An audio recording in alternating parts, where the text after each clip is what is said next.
evening, good night. Welcome to Campbell Talk. I'm your host, Matthew Graham Jackson, and tonight we are going to be shining a light on entrepreneurs, career-driven individuals, and just diving in a little bit of their background about all the amazing things that they are doing. Tonight I have Linda Vincent on the show. Who is a realtor and an entrepreneur. She owns and runs She Motivates. And we're just going to tap in with her tonight. We're going to chime in, ask some questions, and yeah, grab your drink and come along for the ride.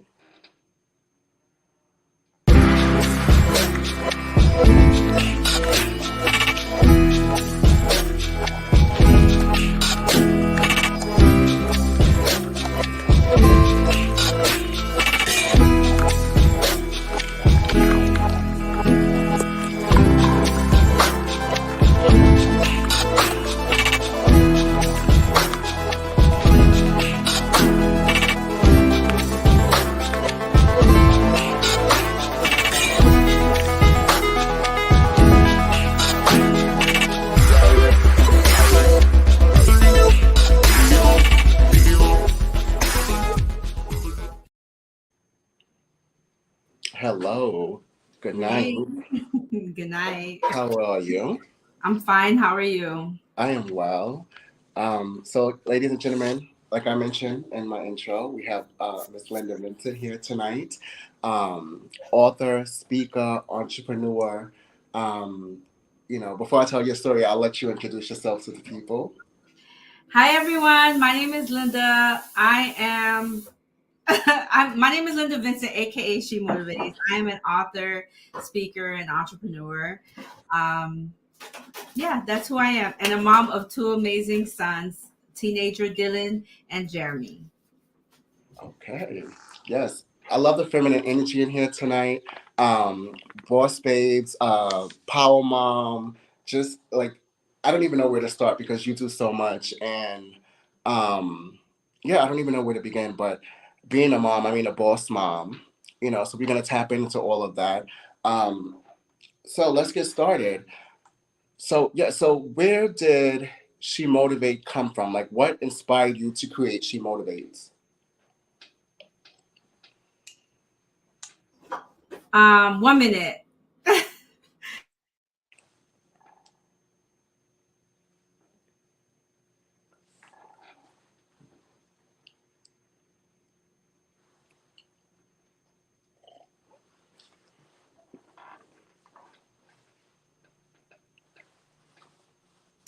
I'm so sorry about that, you guys. Can you ask me that question one more time? I didn't want you to hear the background noise. I wanted it to be no noise in my background. No, no, you're fine. I was asking what inspired She Motivates.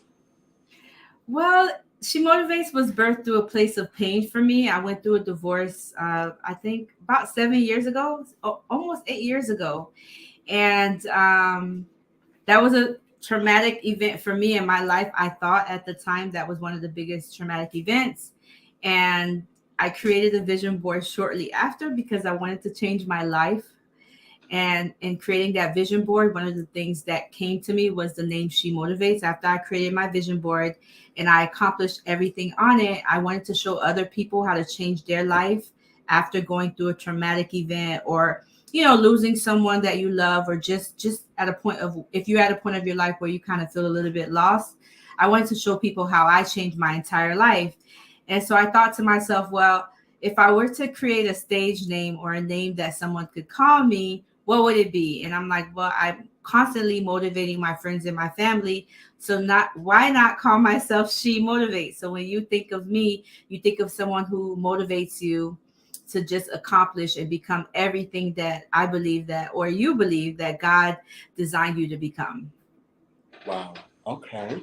Now, when when I think of She Motivates and I've actually been in a space at a She Motivates event, and the room is filled with the energy that you can't even put into words. And I mean, everybody's interacting, whether they know each other or they don't. The energy is just so amazing, and you're bouncing around, and you're just giving off that energy and that motivation. What keeps Linda motivated to keep going? What keeps me motivated is my reasons why. My sons, that's one of the things that keep me motivated. I know people often say, of course, discipline trumps motivation, but I think without motivation, you can't have discipline. I think they both work hand in hand. So, what keeps me motivated is my sons and knowing that the two people that I love more than anything in the world depends on my success and they depend on me to just keep pushing even when life gets hard. Wow. Okay. So now that we know the inspiration behind She Motivates, but beyond that, what's your greatest inspiration? Like, what do you like? What inspires you to just do it all? I know that you said your children are your motivation, but what inspires you to just do it all? What inspires me is little girl Linda, that little girl in me that remembers all the people that told her that she couldn't. That little girl that was hungry, that went to bed hungry, the little girl that was homeless at times, the little girl that felt lonely at times. I think deep down inside, what inspires me is letting the little girl within me know that, man, look at you now. You've accomplished so much. You've taken your story and you've turned it into something beautiful. So that's that little girl, that image, that picture of me as a little girl truly inspires me. Wow, I got chills. Wow. Okay. So and I think that that's big because would a lot of people stay where they are, if that makes sense. Like whether they're 32, 51, they stuck there and they let that the trauma take over them and all of those things. But the things like it spiraled into so many amazing things for you, which is just tremendous. Like it's crazy. Um,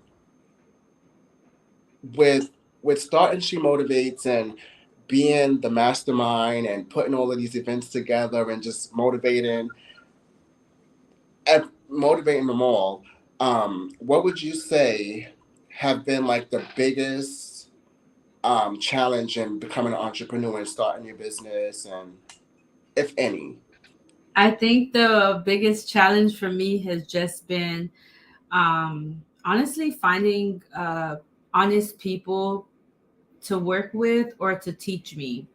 Um, that has been a challenge. I think when I first started, um, I would say, did I start She Motivates first or real estate? But when I first started my business, I couldn't find anyone that could really teach me and genuinely want to show me the ropes. Like, how do you do business? Because I didn't know how. So I relied on YouTube and some of the other people that not necessarily look like me to really, I leaned on them to really show me. I think, yeah, I think the hardest part was just finding good people, loyal and honest people to show me the ropes of being an entrepreneur. Do you feel like they didn't want to show you because they were afraid of like competition, or they felt like they just didn't want to give you that knowledge? I think it was a competition thing because if you look at real estate, you see there's like, I know all of us know at least 20 realtors. I mean, I do. Like before I became a realtor, I probably had 10 different people that I knew that were realtors. You know what I'm saying? So then if you have Linda coming in, you see me as competition where I see my fellow colleagues and new realtors as I see new realtors as colleagues and not competition, because I understand that I can't service everyone. I can't work with everyone. I don't want to work with everyone. Not everyone is a perfect fit for me, and I am not a perfect fit for everyone. So I think it was, yeah, more so people looking at me as more like competition rather than the way I look at another realtor or another speaker or another author. I look at you as a colleague.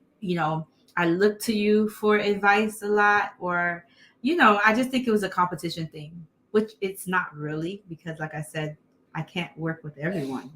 Right, right. Okay. And overcoming those hurdles, I know you said you went on YouTube and you had certain people that you could lean on. How did you overcome them? Like, did you just do your own research? Did you eventually build a team of people? Um, I honestly did a lot of research. I took a lot of classes. before I could even build the team around me, I had to be willing to be vulnerable enough to go into rooms with people who knew a lot more than me and say, how do you do this? What does this mean? What do you suggest I do with this? Or I feel frustrated about this. So it was really me just being vulnerable enough to go into rooms with people who just knew a lot more than me about business, whether it's real estate, whether it's speaking, whatever it was, and just ask for help and say, I don't know how to do it. How do I do it? How do I handle my books? How do you pay yourself? How do you get more clients and things like that? Okay. Now, growing up, did you have any mentors? Did you have any like role models? Was there anybody in the family running businesses? Were there any entrepreneurs in the family? There were no entrepreneurs in my family. So my mom has 5 kids. She's from Haiti. We were all born here. And my mom is the first in her side of the family to actually make it to America, like her mom's side of the family to actually make it to America. So my mom came here, didn't know how to read and write, never went to school. So I didn't have an example of like an entrepreneur in the family or anybody to talk to me about entrepreneurship. I always heard go to school, go to church, and go home. L'école, la caille, l'église. And yeah, that's it. Yeah. Okay, okay. So, not having any mentors and no entrepreneurs in the family, you have accomplished so much. I don't even know where to begin and what to even touch on first. Um, but before we do you have a favorite part of being an entrepreneur? I mean, the favorite part of being an entrepreneur, I actually just realized it. I just came back from Canada yesterday. So I like the fact that I don't have to request time off from work. If my kids are sick, I'm able to stay home. Like, of course, if you have clients on your schedule and things like that, you have to adjust it. But I like the fact that I'm able to adjust my schedule based on my life. And I don't have to worry about, like, oh my God, I called off so many days because my son is sick. Or I want to take this trip, but I don't have any more vacation days. I kind of like that I have a lot of control over my schedule. Although there is times when I can't take a vacation because I'm so busy or I'm working on different projects. But then when you are able to, it feels so good. You can go as long as you want. Mhm. So that's my thing. It's my favorite part. Um, you've done so. Again, I keep touching on this because it's really like you have, like you said, you have stepped into rooms and you have shifted in so many directions with motivational speaking and becoming an author like that's big. I remember when I saw the post, I was actually sleep, and I jumped out of my sleep and I'm like, oh my God, Linda wrote a book. Mhm. And it was just amazing, like you just wear so many hats. How did writing a book come about? I always, that's that again, that little girl in me. I always, growing up, I was told once that, you don't know how to read or you don't read as good. So I think as I grew up and I started to read books, I always wondered what it would look like if my name was on the cover of a book and I was an author. I always wondered. And so in 2020, I said, you know what? Maybe now it's time because we were shut down for a good minute in 2020. Well, the economy was kind of shut down for a good while. So I said, why don't I take this time to express my thoughts and share with the world, like take them on a journey on how they can become a whole new version of themselves. Like if you really want to change your life or you just want to become some just new version of yourself, kind of like a rebirth, why don't I just take them on a journey with me and share the story of my life, put it in the book, and then kind of take them on the journey with me by creating a inspirational journal book. So I tell you stories about me the beginning of each chapter of my book, but at the end, I ask you questions about you so that I can get you to dive deep into your life and to find areas of your life that you may need to change or maybe different triggers in your life that may be causing certain behaviors or certain reactions from you. So becoming an author just kind of, it's just nice to see your name, my name on a book. It's like fulfilling a dream of my little girl, the little girl that probably that thought that she couldn't. Now my book is everywhere, so I'm excited. I'm excited about that. I know, and not only that your name is on the book, it's powerful. I mean, it reached so many places like Africa and just so many places, and that feeling just must be like just a feeling that you can't even explain. Yeah. But that is huge. That is a big achievement, and just outstanding. Now, motivational speaking. I know that this year you did a couple of you did a lot of traveling to do motivational speaking. How was that? Was that like different than just your normal speaking at That much. your events? Yeah, I think first off, every time someone books me to speak, I feel so honored and grateful. Because there was a time when I would speak for free, and you didn't get paid, and I was like volunteering my time. So now that people actually see the value of me coming or booking me to speak at their events, I'm just honored. I'm taken aback because I never thought that they would come. I don't know. I don't know. It takes me aback. But every time I have to speak, I do get nervous. I'm still human. I Right. prepare for many weeks. Like I have a speaking engagement coming up. My next one the first one for 2024 is coming up in January. So I'm already preparing for that. I know some people are like, "Oh man, she's preparing so far along," but things happen in life, and you can't always, like I don't do it every day, but I need to prepare for it so that when I get to speak and you have to reach so many different people from different backgrounds. So I'm always nervous at first, but once I get on stage, I feel at home. Yeah. Okay. And I know that we talk a lot about vision boards because you host your vision board parties. Is there anything on your vision board that's like, because they said if your dreams aren't big enough, they don't scare you. Is Mhm. there anything on your vision board for this upcoming year that's like it's scary to you, but it's going to be accomplished? Well, I haven't created the vision board for this upcoming year yet because I'm having a vision board gathering next Saturday, December 2nd. So I don't have it of my vision board yet, but I actually do have my vision board from this year Okay. here that I keep close. This year I did a digital one. Um, and I think on this year, the one thing that scared me, I think the most, and most people probably would think it's weird, is to travel to more countries and budgeting because I put know your numbers and that's important. I think with any entrepreneur or just anyone that's trying to elevate and take their income to the next level, you really need to know your numbers. And I actually have a board right here on the right side of me that has all of my debt. It has all of my debt and all of my bills on there so that it actually encourages me to keep going out here and make more money.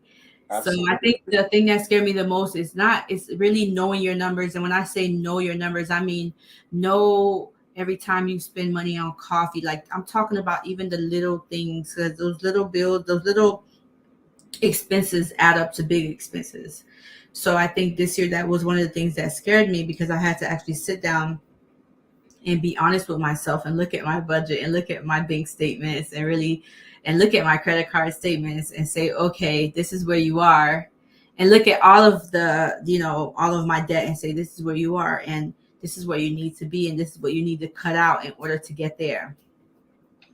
I Yeah. know I'm guilty of that too.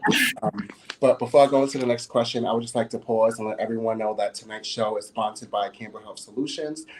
They offer free HIV testing, um, and STD screening, as well as PrEP and PEP services. Give them a call at 561-208-6595. They're located right here in Palm Beach Lakes Boulevard. And give them a call to schedule your appointment. Again, it's 561-208-6595. Um, yes, so yes, I'm guilty of that as well. And so I know that you have your board. So it's like Do you have like a special routine where you like setting aside for this? So are you cutting out all of the miscellaneous stuff as a whole? No, I'm not gonna cut out. So basically, I just budget for it. Okay. Like I like to have at least 2 to 3 cups a week of coffee. Starbucks? Yeah, well, no. I had to give up on Starbucks because I was spending too much on Starbucks. So I went to the El Cheap House, which is Dunkin', and I get my coffee made the way I like it. And I allow myself 2 to 3 times a week, so I budget for it. I actually put that in the budget. So before I wasn't putting it in my budget, but then I'm like, why not? Because those are consistent things that you do weekly. So why not have it in your budget? So the things that I actually like to do, like if I do something every month, like getting a massage and things like that, or getting my toenails done, those are things that I didn't see the reason in putting it in my budget, but I actually do now because you do it every month, you Yeah. know? So yeah, so I made it like it's an expense, so it's a part of the budget, and so that I stick to that amount, whatever I allotted for it. So basically, I allot for myself to get a massage once a month, not twice a month, not 3 times a month, and I pretty much try to stick to that unless I really feel like I need a massage, another one within the month. I pretty much stick to whatever I budgeted for. Okay. Nice. So wearing all of the hats that you wear, doing all the things that you do, and being a boss mom, is there a routine? Like, how did you find balance? Like, is there a routine that you follow? Is there, what does that look like? I'm a routine person, type of person. I realized that kind of like a child, I was thinking one day, it's just like a kindergartner or a baby that you put on a schedule, because the babies have schedules, right? They wake up at a certain time. You typically feed them, you bathe them, you have certain times that you do everything. They have a certain time that they take a nap. I treat myself like that. I like to have everything scheduled out. Every single thing that I have to do during the day is on my schedule. So if it's not on my schedule, most likely it ain't happening, or I might forget about it. So I train myself to put everything on my schedule. I even put time during the day, like if I'm working from home, instead of me taking, say, a lunch, I will take a nap, you know? Um, and I know society likes to use the word balance, but I don't think, I think, see, I don't think I don't think anything will ever truly be balanced, right? I just try, I don't know what other word I can use. I don't ever really feel like everything is balanced. I just give myself grace and know that not everything will work as the way I have it on my schedule.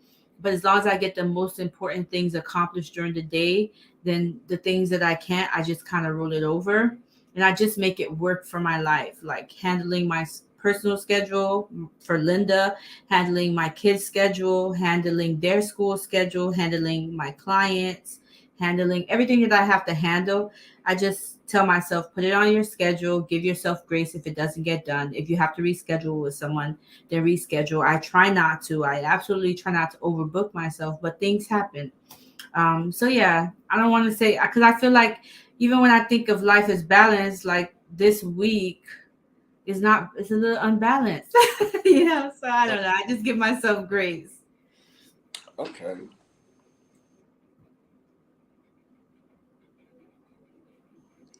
Um, excuse me. So yeah, I think that actually you said something that really stood out to me. Instead of taking a lunch break, you take a nap, and that's a trigger for me because I think that being an entrepreneur, I don't think that people take self care as serious as they should. Because if we're burnt out, if we're exhausted, then who runs the show? Exactly. That's why I take that. And sometimes sometimes I feel like overwhelmed with, you're talking to people all day, which I love talking to people, but sometimes your mouth starts hurting, or sometimes I'm just agitated and I don't know why. So I'll tell myself, you know what, today, you need a nap. And then when you wake up from your hour nap, and I know some people don't like to nap, but I'm like a big kid. I like take my little naps. One of my clients taught me that because they would nap. They took 2-hour lunches every day because they worked from home, And what they did, instead of taking the hour lunch, they took 2 hours and they just worked the hour later. And the reason why they did this is because they said they felt like they were more productive by doing this. So I took that from them and I said, I'm going to take a nap whenever I do work from home and I'm feeling a little frustrated. And I find that when I wake up from the nap, I feel like I'm more productive. It's like I got a little boost of energy. I'll eat lunch as I'm working on whatever other project I have to work on. And I just feel like I'm ready to tackle the day rather than me not taking a nap and just taking a lunch but still feeling overwhelmed, and you just in a bad mood because of how overwhelmed you feel, but you keep going through your day. I think you just have to find a way to kind of take a time out, whether it may not be a nap for some, because maybe some people can't take a nap, but I think then just give yourself time to just time out, whether it's having lunch on the beach or doing something that can help your mind clear, like get you ready for the second half of your day. Right, okay. I like that. I may have to write that down in my book because I be trying to do 50, 11 things and run on 2 hours and 3 hours of sleep. Hmm. um, what if what advice, if you could, give someone starting their business or in the business and don't know, like if they're stuck, what advice would you give? My advice would be to not try to do it alone. I don't know, like you always hear that I can do bad all by myself. Thing like who wants to do bad by themselves? Come on, people. Yeah, I think you need community when you have a business. You need support, and you may not have the money to when you first start in a business. You may not have the money to say hire an assistant or hire the support you need, but if you become a part of different organizations and different things, like different groups, and become a member of different things, you can build a community that way and build support that way, because you can ask people questions, ask about things that you don't know, or you're trying to figure out, or you're trying to figure out how to schedule yourself or how to work on your schedule, whatever the case may be. If you have a community of people, you can actually call on different people in different phases of your business to help you, rather than you do it by yourself and then you're trying to figure it out all by yourself. That's the most frustrating feeling, trying to figure out all by yourself. So I think, yeah, really trying to find a community, a strong community of people, whether it's joining your local chamber of hmm, commerce. You know what I'm saying? So just community. Yeah. absolutely. I definitely agree with that. I definitely agree with that. Um, if there was 5 things that you had to go back and tell little Linda, what would those 5 things be? I would tell little girl Linda, that she can be anything she put her mind to, that she can become any type of dancer that she wants. That's why I love dancing so much now.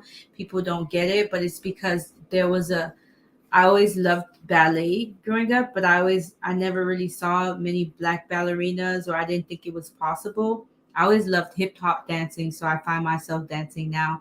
I would tell her, um, to not settle for less, never settle. I would tell her, fourth thing I would say is that she is beautiful.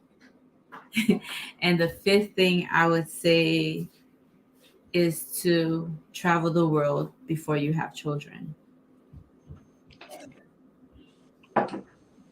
Now, speaking of traveling, do you think that speaking of traveling, do the kids go everywhere with, or we pick and choose? Because I pick and choose. Yeah, I pick and choose because there's certain trips that you do not want to be parenting nobody. You want to be free, to move around. And Absolutely. when you take the kids with you, not that I don't want to take them to every trip, but it's an extra expense. I was just in Atlanta with them last weekend. So that means that you got 3 people to feed now. 3 people need clothing to wear because the weather was different there. three different people, well, two, your kids may want to do different activities. It's a fee for everything to get into. Whereas if I was by myself, I would just be chilling. I wouldn't do, just like chill. I've been to Atlanta already. There's not much that I need to Mm-hmm. make me happy. Get me an ice cream and I'm happy. But when you have your kids, you kind of want to entertain them and do family things, and nothing is free. Yeah, So your budget needs to be ready for that. Whereas if I go by myself, I can focus on what Linda wants, what Linda needs, and no one else's needs. If I don't want to wake up and make dinner or go out to eat, I don't have to do that. I can just chill. So right. yeah, I pick and choose. I think we all should pick and choose because we all need our time away from our kids. Absolutely. Yeah. So, writing a book, being a motivational speaker, motivating the masses, being a realtor. What's next for Linda? That I've been asking myself now. You know what I think is next for me is really focusing, really honing down on growing my business. Well, she motivates more, like really putting all my energy in it, and then starting a nonprofit organization, but really just focusing on what I believe Linda should be doing, and not putting my hands in too many other people's pots, like helping them fulfill their mission and vision without first working on my mission and my vision. I think Absolutely. for many years, for the past few years, I've been really focused on, and I love supporting people, but I think that I got derailed a little bit. I took the wrong turn for a little bit, I should say, by supporting too many things. I started to feel lost in my mission and my vision. So I had to, when I realized that I had to take a U turn, as I told someone earlier today, I'm happy that I realized it soon enough so that I could take a U turn so that I can go back and start focusing on She Motivates. Because I think for the past 3 years, I was very focused on what other people kind of gave me, their mission and vision or whatever they're working on, and really trying to help them push through, because I really love supporting people. But in me doing that for the past few years, I lost the way for what I was doing with She Motivates and what my intentions were there. Wow. Okay.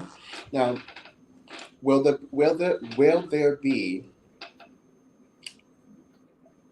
a second book? I don't know if there'll be a second book right now.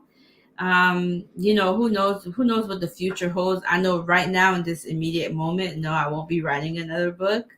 Okay. But I never know what the future holds. There's so many different things that I learned this year that I'm gonna start sharing more of next year. So we know, who knows, a book may come from that, because I learned a lot of lessons this year that I think, man, were life changing. So one day, hopefully soon, I can share those things in a book. Okay. And if there was two things that you needed for your business at this very moment to kind of like just go beyond where it is, what would those two things be? I think support from the community, from the masses, and more capital. Yeah. Okay.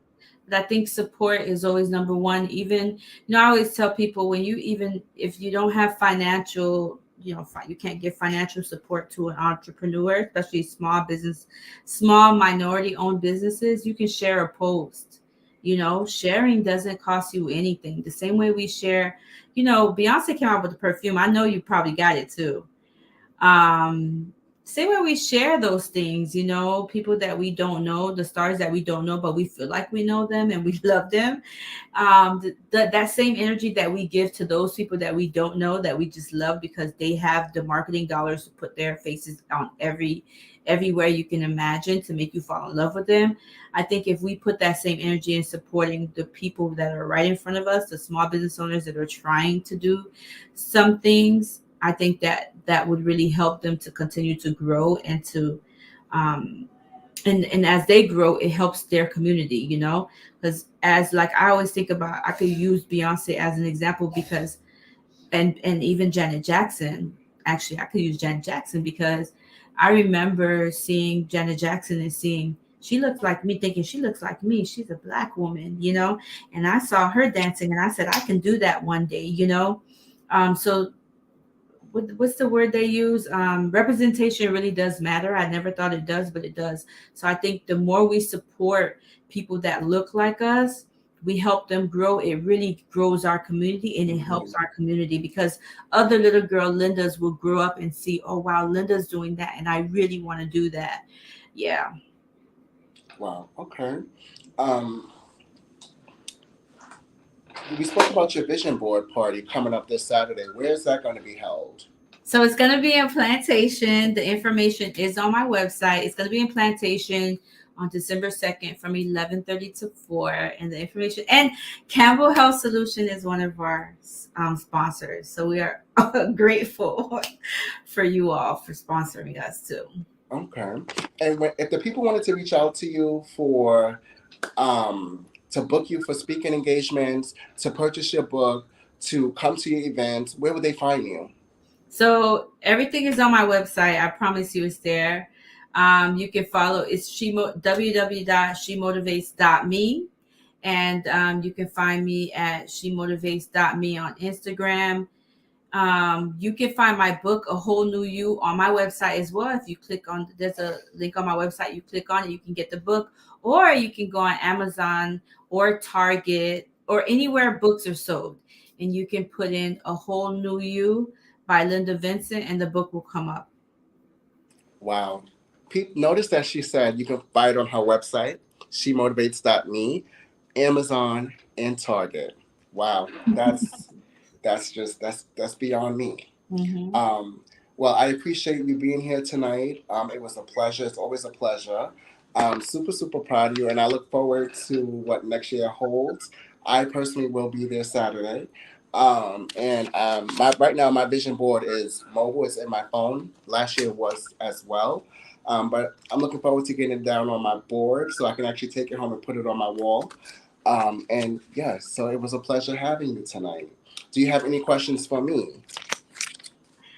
I have no questions for you, but you know what? Let me ask you a question, since you've been asking me all the questions. So, what was something that you put on your vision board this year that you accomplished? Um, I have a picture on my vision board that says strength and peace. And one of my best friends asked me, why strength and peace? Right? Um, again, sometimes we wear too many hats, we take on too many loads, and we think that we can just conquer everything. And I'm guilty for that. We think that we can take on everything and just be Superman and wear this cape, but sometimes that cape, they get holes. They no longer can fly. So I put strength because I needed the strength to do all the things that I was doing, but I also asked for peace, letting go of the things that I can't control. Because when I'm burnt out, there's no businesses to run. When I'm burnt out, I can't be there present for my children and my partner. Like this, you got to find a balance, right? Mm-hmm. Um, another thing that I put on my vision board was expanding my brand, and that was big because it scares me. And I Mm-hmm. know that people always say, well, you've been doing this for so long, how is that scary? What people don't realize is that when you're navigating through this entrepreneurship realm and Mm-hmm. you're adding branches and you're adding this and you're stepping into this room and you're stepping into these things and you're adding all of these little toggles, it becomes a little scary, it becomes challenging, right? People Mm-hmm. think because it's the same brand, but it's also a different field. Now you stepping into another realm, you stepping into another room, like another field. You have to do your research. You have to get acclimated. And I'm a strong believer of don't announce it until it's complete. Mm-hmm. So a lot of behind the scenes, a lot of sleepless nights. I'm good for working on for 2 and 3 hours of sleep, Mm-hmm. but it's not good, right? So just working behind the scenes for 2024. I'm excited and nervous at the same time because I don't know how the masses is going to react, but I'm excited. And I think that's what business owners and entrepreneurs have to realize is that build, they will come, Yes. right? Yes. And we are our biggest critics, right? So we critique things. I feel like I've been looking at these prototypes for like since the beginning of this year. Mhm. And I'm like, not ready. And not that they were supposed to launch this year. This is 2024. But I think I went back and forth like 20 times because I'm my worst critic. But it's big. It's scary. I don't know how the masses is going to react, but I'm here for it. So, Yeah. yeah, buckling my seatbelt and going for the ride. Yes, I like that. Build and they will come, because bringing back my vision board events is scary. So that's why I started it off as small, just to kind of dip my feet back into it. And then next year I'll bring it back the way I always envisioned, but that is still scary. So, yes, I agree. Build and they will come. And yes, and your events are amazing, so you'll be fine. And I look forward to it. Yeah. Thank you for Yes. having me. Thank you for being here. I appreciate it. We had to shine a light on you. So I appreciate you taking your time out to be here tonight and chatting with me. And we'll talk soon. Thank you. Thank you. Thank you. Bye, You're welcome. everyone. Good night.